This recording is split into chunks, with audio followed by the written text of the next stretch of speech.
I think the organization, the communication on the sideline. I've been conscious to stay off the field and not speak, to the guys and everything. Just more as you get closer to 8:31, you want to make it as game-like as possible. So the coach is stepping back and letting the guys organize themselves, communicate themselves, operate substitutions the right way. We just did it right now, and I didn't like how that went. Got a penalty on that, so I need to make sure we're clear on that. And but you want to make sure you're logistically sound that way. Coach Rule and the offensive coaches made it sound like the defense got better than last Saturday. What was your perspective on that? I just think that there were some guys that played really fast and physical. Again, the X's and O's part we can always correct, but it was very fun to watch some of the guys be able to line up and play without thinking, and that goes back to what the coaches are teaching in the classroom, Dr. Haskell and the mindfulness that she's doing with the guys right now, getting guys to absorb the information and be able to process it that fast. I think it was a good day for both. We made plenty of mistakes, and there's some guys who showed up and some guys who could play better. So again, that's what camp is. When's the cutoff point, or have you hit it when you tighten up the volume of what you want to run, or you don't do as much? Oh, we've been adding and subtracting some things. Just what we do well, what we don't. That went back from the self-scout.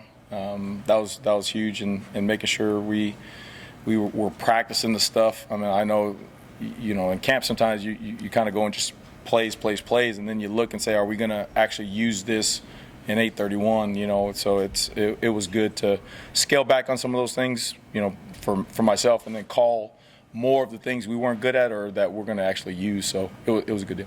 How has the defensive line progressed from the beginning of camp to now? What do you like with those guys? Well, first, I like the zero. I like the zero and the nose guard. I think it's kind of cool, But I think those guys are playing their butts off right now. And testament to Coach T. Knight and the bond he's created with those guys and with each other.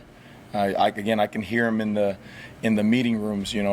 This part in camp, it's so much X's and O's in football. The stress builds and everything, but you can always hear laughter. You can always hear guys being free in the room. So that's a good sound.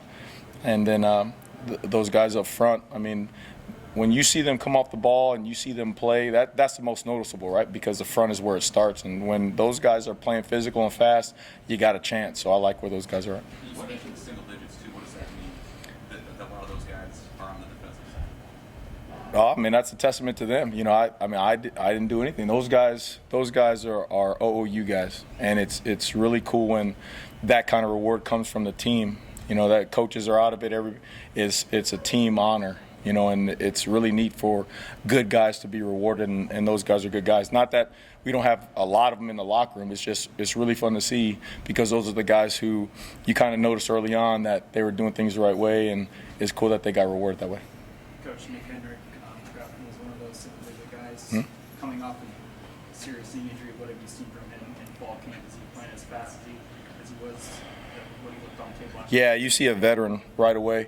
He's played a lot of football, so you can see the reactions right away. He can run past, whereas a younger guy or guys who haven't played, let's say if it's play action, they're fooled a little bit easier, or you can see that veteran in them. And for as I always say his demeanor being quiet, he's a fun guy to be around. He's lively, man. He's all about conversation. He's all about Nebraska. So it is really a joy for me to watch him run around, especially, that was a big injury for him. And sometimes, guys are scared when they come back, and for him to be amongst his teammates and guys that he truly loves to be around, and his roommates and single digits and running around, I think it's great for him. That's a zero that you mentioned. What kind of growth have you seen from Nash since you got him? I think he's playing with a confidence that he's bestowed with. I mean, he is all capable of anything he wants to do, and now he's given a chance to be one of the guys in the limelight, and he is making the most of it. I mean, he's being physical, he's knowing what to do, he's getting guys lined up, and I mean, he is truly developing the way you want him to develop. How cool is that part of coaching to find a guy like Cole, who's a little bit in and around Yeah, that's what this place is. That's what Coach Rule said from day one about developing players. And that's the neat thing with me being able to learn from him is to see, guys. People coach speak all the time, say things all the time, but it's one thing to apply it, and just a constant attention to who else can help us. Can they help us here? Can they do this? Can they move? What about if we moved them here? Never forget anybody on that roster. So it's a great learning experience, but it's great to see it applied on the grass to the team, and then see a guy like Bullock come away with, again, a single digit and a chance to really play. Was it like day one, that spring, you're like, man, this guy's got a little something? Or You can see athletic ability. I mean, you can see the twitch, you can see athletic ability, but you can see the mindset. Like he's Nebraska. Like he is all in. He is blue collar. He is like, I want this deal, and he's a great teammate. Again, I go back to the great teammate part. Like it's neat when the person gets to be rewarded for the football player, not the other way around. You know what I mean? And you root for those guys. And Bullock, Heinrich, Luke, Nash. We got a lot. T-Rob. Blaze. You got a core group of guys here who you want to see do well. Back to Bullock, is there a specific memory that you have of this guy? Well, I remember he was running around at safety, and then I remember the day Coach Rule was like, "Hey, I think he can help us." Somewhere else. Let's try. Let's see what he can do, because I like his traits. I like what he's about. He's an OU guy, and then we did it. And that it started with Coach Rule. Again, seeing what we didn't see at first. We saw the athleticism and all this kind of stuff, and then we get into the motions. But then it's Coach sitting back and watching everybody in the roster and saying, "Hey, how about this? Let's do this here." And then we moved him, and Coach Rob got with him, met with him extra, caught him up on the stuff, and taught him what he needed to be taught, and let him loose. And sure enough, he's balling. So it's cool, very cool. What's been the value of Quentin Newsome? Maybe not just for the secondary where he has that experience, but also just as a guy, maybe for you guys as coaches who've been around. Yeah, it's like with Nick, right? When you got a guy who's played a lot of ball, nothing really spooks him. He's very calm. And they can learn fast. They get the schematics. They just get the game, the in between the snaps, and you can see that with him. He's got a chance to be one of the best DBs. I don't want to say corners, DBs in the conference. Period. So it's about him and his maturity and saying every play he can be that guy, and he's done a nice job so far. Why can he be one of the best? He's athletic. He can play the ball. He's shown. I think that he always knew he was physical, but he's putting it on the grass now. Coming up in the run game, the emphasis with the DBs, Coach Coop, Chev, Coach Rule, about physicality on all fronts, it's showing up. And that's the part of the game that I think is everybody, you knew he could play the ball, you knew he can backpedal, he had good feet, but he's playing the run, and he's physical on those blocks, and I think the confidence is building in him, so it's cool. One of the questions you'll hear about the defense is there enough depth up front? Big dude depth. Yeah. How do you feel about it? That's a question everywhere, man. Every school, Georgia, man, every school is saying this, we ain't got enough big guys, right? But again, I look at skill sets. That's why you got guys like MJ, the 250, 255 pounders. You got Blaze, 260. And then the true emphasis on rotating and playing a lot of guys in there, so that way if you could take 10, 15, 20 snaps off in the early season, that's 10, 15, 20 snaps you're going to get later on in the season. So I think that's the way you keep them fresh, is just to be able to rotate those guys and take early snaps off of them, so you got them late. Your defense defends Jeff Sims. What in particular do you notice about Sims? Sims is a different player. He's a totally different player, and that goes top down. Body-wise, athletic.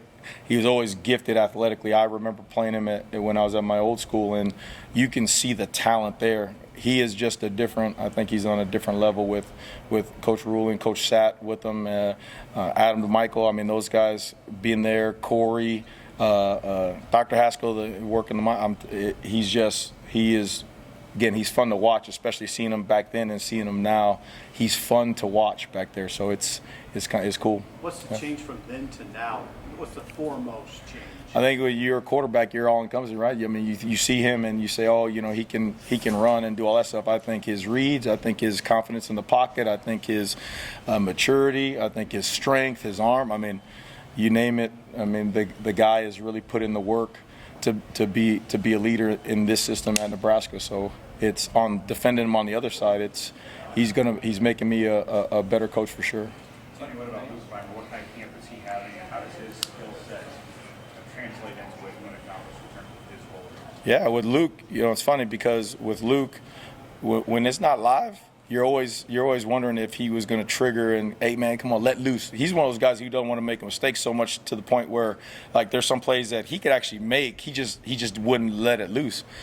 This last Saturday was probably the most aggressive I've ever seen him. He was in the backfield so many times. His physicality is awesome to watch. So I kind of joke with him. I'm like, there's two sides to him. There's the thud side, and then the live let me go kill somebody side. So I'm like, okay, Luke, it's fun. And again, if you can go out there and see the smiles that those guys have on their face, but while they're working, in the grind of it, as physical as the practices are, as much as competing as there's going on, you look on the sideline and those guys are in tune with it and they're laughing and joking, but then when their time is up, they're running through guys and dominant contact and Huskers. It's really a joy for me. In the secondary, do you have a sense of what that rotation would look like? Are you talking 6 guys, 10 guys? There's a lot of guys. We're messing around with the rotations right now. We had a lot of guys rotating at different spots and all that stuff, so I won't say anything right now. Yeah. Would you like to rotate the number? Oh yeah. Same thing with the front. Again, the injuries happen all over the place. So you want, and plus later on, what happens is you would never, especially in November, December, you don't want the new guy going in there with no snaps, right? You want guys to play as much as they can.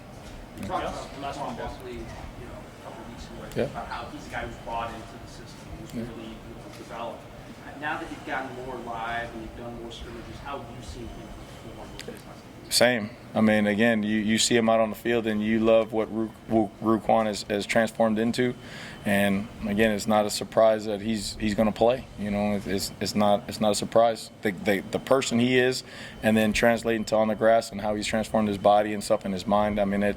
It's cool. So we'll see what he does on the grass. Yeah. Appreciate everybody. Thank you.